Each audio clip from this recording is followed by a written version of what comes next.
G'day, welcome back to another video. Well, this video I thought I'd just run through some of the targets that I've been doing over the last few months, both here at home and in Spain. Now, there's obviously a huge difference in imaging time between Spain and here at home, and I can flick up on the screen kind of your typical things that you see when you look at clear outside, comparing Spain to home. So yeah, having the rig in Spain to image has been, at least for me, a gold mine of data to be able to get on various targets. Having said that, a little bit earlier in the year, I did have some nice clear nights for a bit here at home, so I did manage to collect a few hours on some targets as well. But I thought I'd just run through those and show you what else I've been doing apart from the other things I've shown you in my videos so far this year. So the one I'm going to start with was the Eastern Veil Nebula and Pickering's Triangle, so part of that whole much larger SNR, which I'd love to capture, you know, the full thing, but that would require a mosaic using the 90mm stellar mirror. I could potentially do it from, well, not from home actually, my view north is no good, so I can't really get the Veil Nebula at all, but from up north I can, just for a short period of time.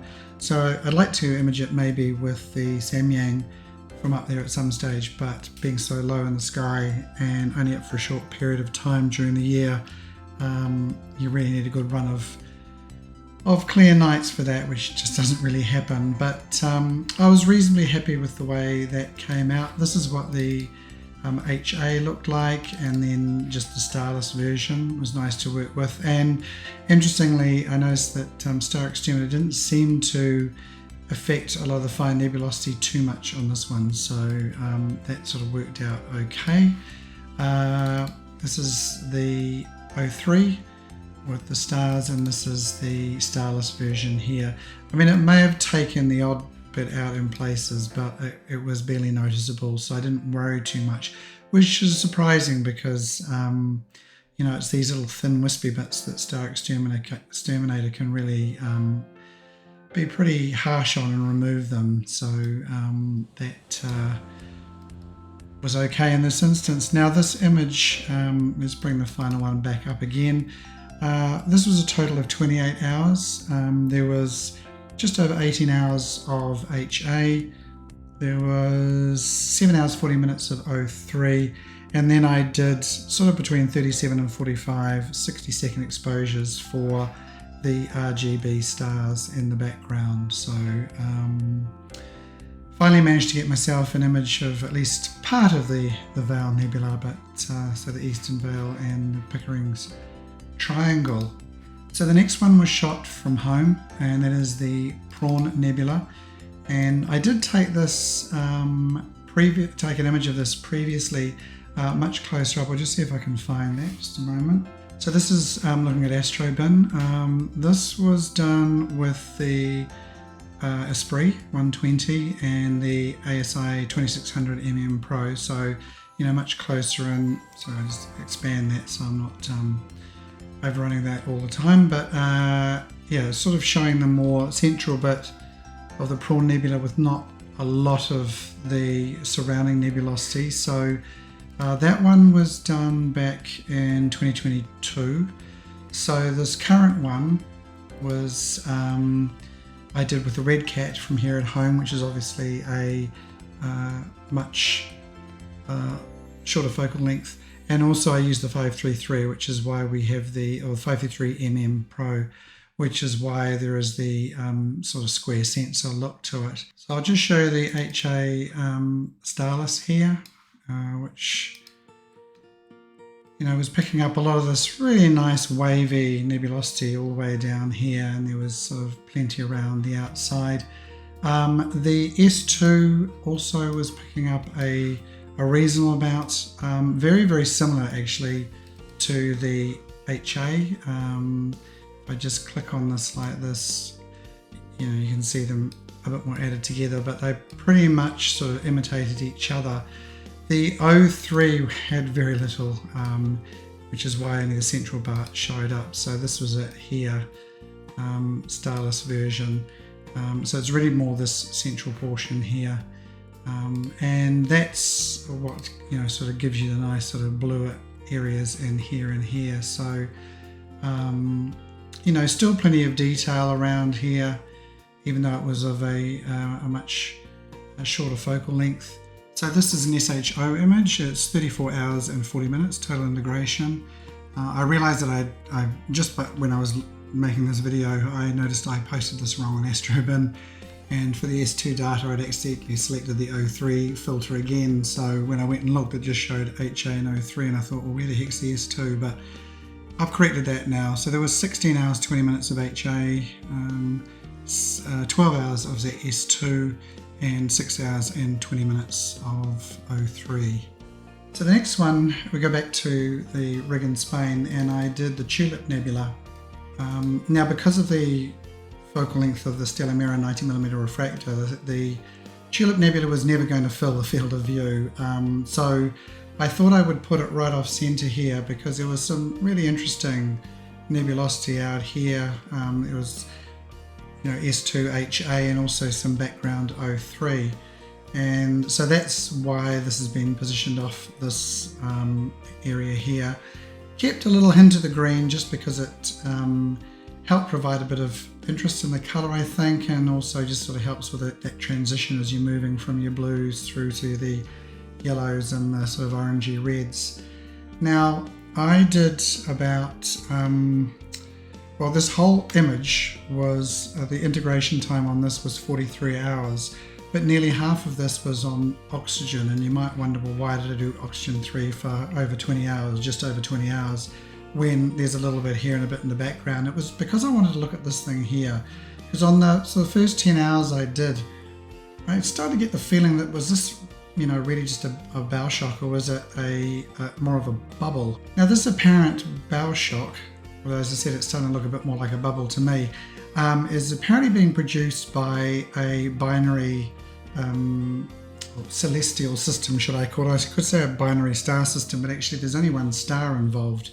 So there was noted to be a blue supergiant, and it seemed to have an orbital motion of about 5.6 days around an invisible companion, and that invisible companion was found to be a strong source of X-rays.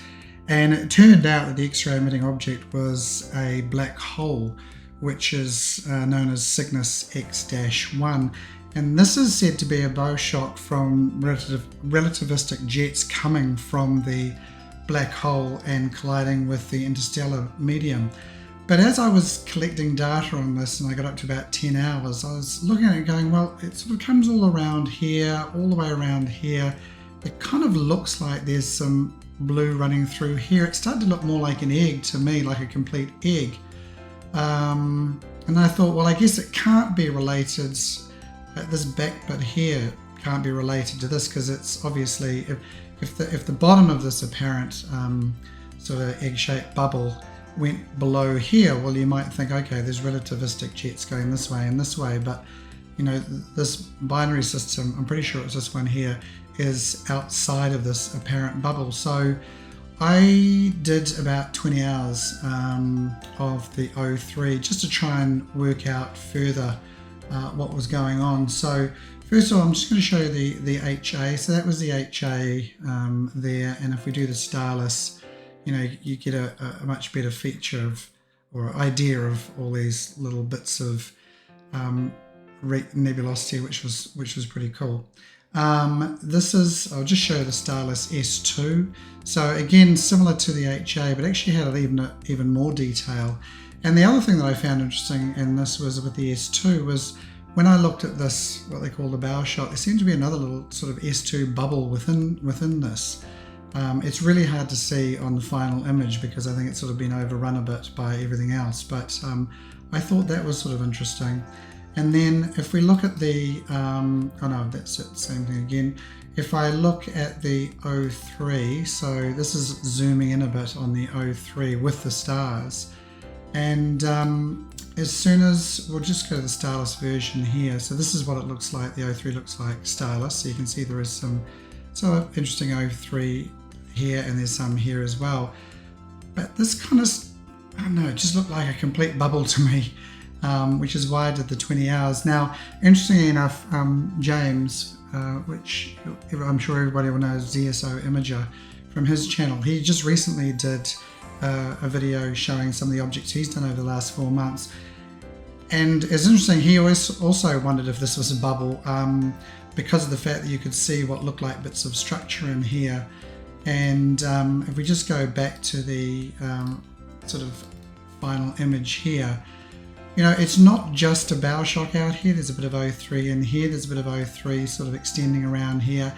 And this bit here is the kind of thing that looked a little bit like the bubble within the bubble on the S2. So I'm not really sure. I made a comment on James's video and he said, oh, we could combine our hours together and see if we can come up with anything further. So I've got about 20 hours. He's got 17 hours. So I've actually sent him a link to my 20 hours and he was going to have a go at downloading those and then sort of stack all that together. So there should be about 37 hours roughly of O3 and just see if anything more comes out or whether this is just a coincidence. There's a bit around here and through here, but you know, it kind of looks like a bubble to me. But anyway, it's said to be a bow shock, I guess, by more wise people than me.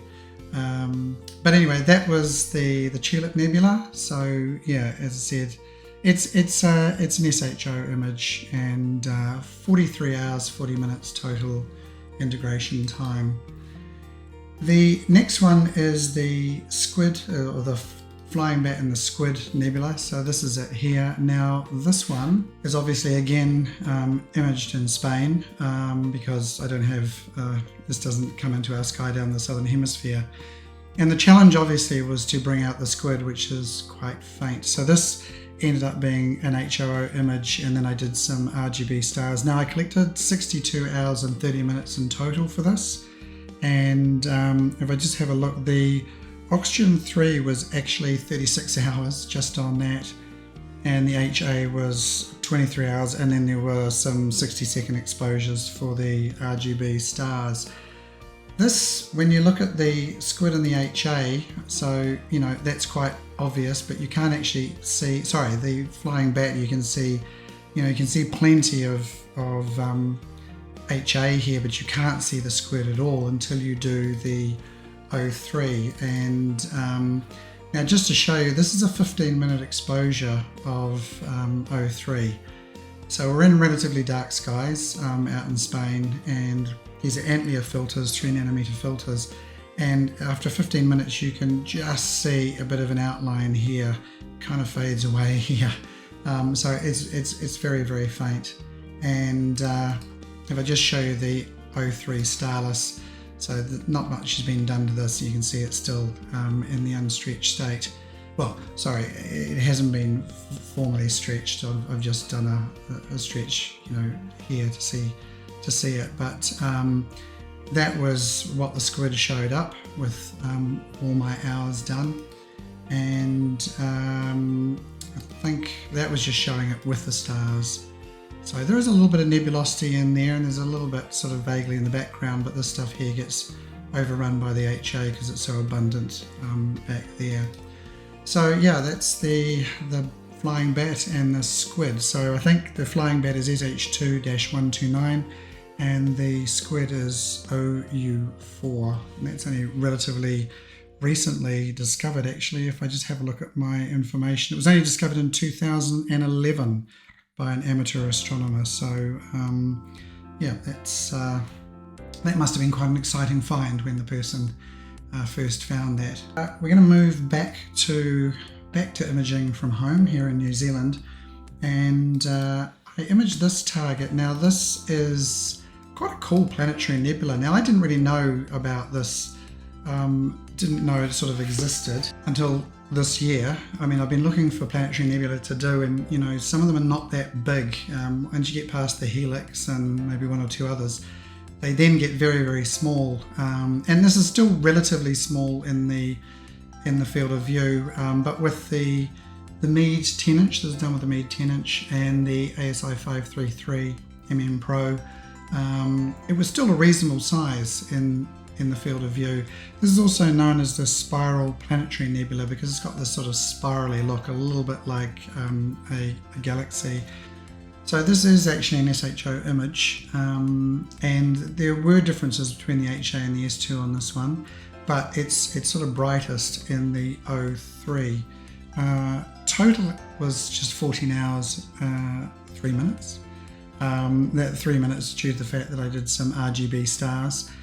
I think it did about 5 hours 45 minutes of O3, 4 hours 5 minutes of HA, and 2 hours 40 minutes of Sulfur 2. And I was actually quite taken by this Planetary Nebula. It's said to be a quadrupolar sort of Planetary Nebula, I think because you've got bits coming out here, here, and over there. And it's thought to be explained by a second star orbiting around the central star. And they think that that's what's causing this to sort of have these poles heading out in different directions. But at this stage, they actually haven't found a definite companion star, but that's the going theory at the moment. But yeah, I really love the intricacy of this, and I was quite surprised that I hadn't heard of it before. I thought that, so I'm just going to show you this. I did this version, was my final version, sort of cropped in with the RGB stars in the background. And I did look up the Hubble version, so I did my version here, and I sort of oriented it like the Hubble. And this was the Hubble version. So if I just shrink that down a bit, so at least they're comparable sizes, I thought, you know, not a bad go at this target. It wasn't too far off the Hubble version, so I was pretty happy with it. This is a very cool target, I think, for a Planetary Nebula, and one worth putting on your list if you haven't imaged this one before. Ollie did a video recently, well, I say it was probably a few months ago now, where he had picked out another couple of Planetary Nebulae that also look very, very cool, and I'm going to put them on my list. I might put a link to his video above, but you know, there are some of these Planetary Nebula hiding around that we don't sort of hear much about, that make quite good targets, at least even in something like a 9¼ or 10" SCT. So that's a NGC 5189. Now, sticking with home, I was kind of looking for something to image, and I did see an image done by Bray Falls of M8 and the Lagoon Nebula, and also included NGC 6559 next to it. And he had also picked up or demonstrated an SNR that's in this area called SNR G007.5-01.7. So yeah, not the most spectacular name. But I saw that and I thought, gee, you know, I might like to have a crack at that. And with this, I started imaging with the Red Cat, and it's the 533, which is with that ASI 533 MM Pro. And with that field of view, I could also include the Trifid Nebula. So I thought, well, that might make a good sort of little combination. I was struggling a little bit for nights down here in Auckland, but up at Lang's I had the ASCAR 65 PHQ with the 2600 MM Pro, and when you sort of combine those together, they kind of cover the same area that the 533 and the Red Cat covered. So what I ended up doing was just imaging them both. So you can see here this is the Red Cat and the 533, and this area here is the ASCAR with the 2600. And I basically just stacked them all together, and then I trimmed it off. I may not needed to have trimmed it off because, you know, there's not a terrible transition from where they're all stacked here to not stacked, but there is a bit of increased noise compared to here. But I thought I'd just stick with the orientation or the field of view for the Red Cat, so I ended up trimming all that away. But it meant I could combine the two telescopes together. This here is the S2. So again, you know, quite different to a lot of detail in the center here compared to the HA, which is actually very bright in the middle of M8. and again you can see this area of the Trifid, but not a lot of the Reflection Nebula around there. And then the O3, this was the O3, so again very bright here, but you can see there's a lot of O3 sort of comes off here a bit like a waterfall off the bottom of M8, and I also wanted to highlight that as well. And within here it's sort of hard to see, but these areas here, these bits that you can see, are parts of the supernova remnant that's in there. And again, of course, obviously with the Trifid Nebula you can see a lot more of the Reflection Nebula around here. So although, you know, it's Reflection Nebula, this area is still being picked up by the O3. Having said that, I also did, so I did SHO with both the Red Cat and the ASCAR, but then I did RGB just with the Red Cat as well, and then did spent a lot of time doing a bit of a complicated combination. It took me a while to end up with a final image, and I actually ended up doing a combination of SHO and RGB, and this was my final version here. So this is very much sort of SHO, and this is very much RGB, because I kind of like the look of the Trifid like this, with its very nice pink look to it, and also picking up the Reflection Nebula out here. So this part here is RGB, this bit here is primarily SHO, and then I've got RGB stars in the background. Now the SNR is here, and we can see parts of it here, but I think it's best seen if in a starless version, where you can now, you know, stars sort of highlight. You can see this part of this SNR here with the O3. So I was pleased. It took me a while, as you can see. M8 Final 17. I did skip a few versions, but there were actually 12 versions of this before I decided I was happy with this version. Quite colourful, maybe too colourful for some, but never mind. And I did really want to highlight all this O3, which just was, it's almost like it's falling like a waterfall. The O3 is falling out of the lagoon and running out into space. I quite liked that. So that image was 34 hours and 15 minutes. You know, what do we do for the hydrogen alpha, combining the two telescopes, was about 8 hours. I think for this oxygen 3 it was just over 8 hours. The sulfur was only 4 hours, and then I did roughly sort of about, I think it was somewhere just over 4 hours for both the RG and B too. So yeah, 34 hours and 15 minutes. So we've got M8, the Lagoon Nebula, we've got NGC 6559 here, we've got the Trifid Nebula here, and then we've got this supernova remnant, but I won't repeat the number. I'll put it up on the screen because it's a bit of a mouthful to say. And moving on to my final one that I wanted to share, and that is the Cocoon Nebula. And so we're back in Spain for this one. Now, when I've seen images of the Cocoon Nebula, I've always loved that really amazingly sort of rich, dusty looking tail that comes off it, because it sort of has that sort of cometary look. And so that's what I wanted to do, but also there's a lot of rich HA in the background. So I ended up spending quite a bit of time when I was doing other targets. I'd flick over to the Cocoon once the moon was up and just shoot HA. So there was a reasonable amount of HA for this target. It was 18 hours and 20 minutes. Overkill, but you know, when the moon's up and you're doing a target that's otherwise pretty much broadband, you don't want to be shooting the broadband when the moon is up. So this was my final version of the Cocoon Nebula, and I really wanted to capture all this dust in the tail, but also have the background HA, and then you've got the detail here of the cocoon itself with, it's a little bit like a Trifid Nebula if you like, because there's a dark nebula here, there's the HA, and there's some Reflection Nebula that goes around here as well. So what I did for that one, this was what the luminance looked like, which was very much sort of picking up all that nice dark dust, but you can see there's a fairly dense star field here to have to deal with. This was the green filter, and I'm sort of the red and the blue were just slight variation versions of this, but I just thought I'd show you this one here.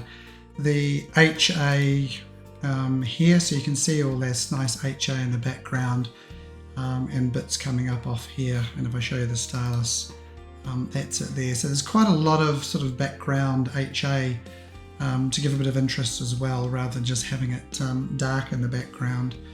And that ended up being my final version here. Now this was a total of 55 hours and 40 minutes. So as I said, an excessive amount of HA, 18 hours 20 minutes. I don't think you need to do that to pick up the HA in the background here, but I was just trying to shoot something when the moon was up. I did 21 hours of luminance. Those were 5-minute exposures. Everything else was 10 minutes. So the HA were 10-minute exposures, and the red, blue and green were 10 minutes, and they were all roughly about between 5 and 6 hours for those. And I also used that for the RGB stars. So yeah, that is the Cocoon Nebula IC5146. So that's basically the personal projects that I've been doing, but I'm also in a couple of groups doing some group imaging. One is called the New Horizons group, and the other one is the Deep Sky Collective. And I just thought I might show you a couple of the images that I've been doing with them. So the first one I wanted to talk about was this image here, and this is the detection of a halo around April 15. April 15 is just in the center here. And this was by the New Horizons group, which is one of the groups I'm involved with. Now, there are more people in that group than this, but it just happened to be that we're just 4 of us involved in producing this image. Tim is the lead of the NHZ group, and we collected, I think it was about 70 hours of data on this. So Steve, myself and Ken collected data, although Ken's data was used really for the HA and the O3 because he was using a raster in a darker sky location and was doing a lot better at collecting that narrowband data than certainly I was in my Ball 5/6 skies. I collected RGB, and that was used for the RGB stars and also for the continuum subtraction for helping produce the halo here. Now this halo had been detected previously, and there's some really nice history written here by Tim about when it was first detected, and the fact that some other people also mentioned here, including Chester Hall Fernandez and Marcel Drescher, independently detecting it also, but there was sort of no real proper optical image of this, so that's where we came in and decided to, well, having thought it had been independently discovered and finding actually it's been found by other people, we went ahead and produced what I think can be considered the first optical image of this halo. So that was a really interesting little target to find, and or big target actually in the end. But yeah, have a good read. If you want to have a look, I'll leave a link here and you can have a nice read of it. And the second image is this one here from a group called the Deep Sky Collective, which I'm also a member of. And some of the members of New Horizons group are also in the Deep Sky Collective, in fact quite a few. This was to do a sort of really deep image of M106 and look at the sort of what was called the majestic spirals of M106. So apart from the spiral arms coming out here, there are also these what they call anomalous spiral arms, but they're actually sort of outflows from the supermassive black hole.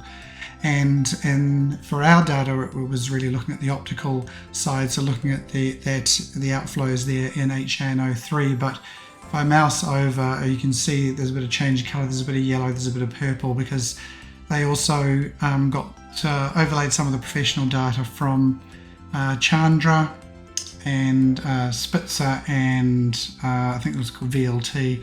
So there's when you mouse over, there's X-ray, radio, and IR added in as well. Now this is the group here. So there were 18 people involved, all here. Tim was the lead for this. That's me over here. And for this one, I think it was Steve who did the main processing for this one. But there was, there's a lot of people involved. We got one editor, one person had the unenviable task of stacking it all, and one supervisor and 15 astrophotographers to put together a total of 566 hours. There was 226 hours of HA, 80 hours of O3, and 141 hours of luminance. And then there was also some RGB, particularly for the stars and for continuum subtraction. So you can see here, this is what the HA data looked like for the continuum subtractions HA material. You can see the arms coming up here down here, or the outflows. And there was also, O3 in here, so that was confirmed as well. And this is where I'm talking about where they added in the so the Chandra, VLT and Spitzer data, which, so this is ours over here, and then this is with the radio, IR and X-ray data overlaid, just to give a full feel for these jets that are coming out. There are also some really nice galaxies in the background, these two, which seem to be interacting. And the other thing that the team was keen to find out was how far away was the furthest object that was picked up in all this data. So this galaxy is 23 million light years away, but when sort of examining it further, this object here is 4.6 billion light years away, a long way away. And then we have this object, which is 7.4 billion light years away, and this one's 11.7 billion light years away. So that's just, crazy, mind-boggling stuff. So I'm going to leave a link to this area here, and there's a really good write-up that Tim did about this. So yeah, that's the other group I'm involved with. There are some other targets that have been done, and we've actually collected the data, and they're being processed at the moment, and then we're currently collecting data on another couple of targets. So there's going to be a lot more to come, and the Deep Sky Collective have done some others before, plenty of other targets before I joined them. So if you've made it this far through the video, well done. That's what I've been up to, imaging in Spain and at home over the last few months. Because I was really pleased to see that I managed to hit 2,000 subscribers, I thought, why not do a data share? So I'm going to provide links below. If you want to, you can download the stacks of the, I think it's the 62 hours of the flying Bat and Squid Nebula, the 34 hours of the Prawn, and also the 40 odd hours of the Tulip Nebula. And yeah, you can download those, and if you feel like having a go at processing that, yeah, go for it. And I'd love to hear how you get on if you do produce some images from it, because I know when others have done this, you can see a whole raft of different interpretations of data, which is often really cool. So yeah, with that in mind, check the links below if you want to have a go at processing those. And I do have part 2 of the video about the Cloud Watcher coming up, but the weather's been pretty much custard here again, so I haven't had much chance to sort of really test it out and adjust some of the settings, but I'll hopefully get that out shortly. So until next time, hope you're all getting lots and lots of clear skies.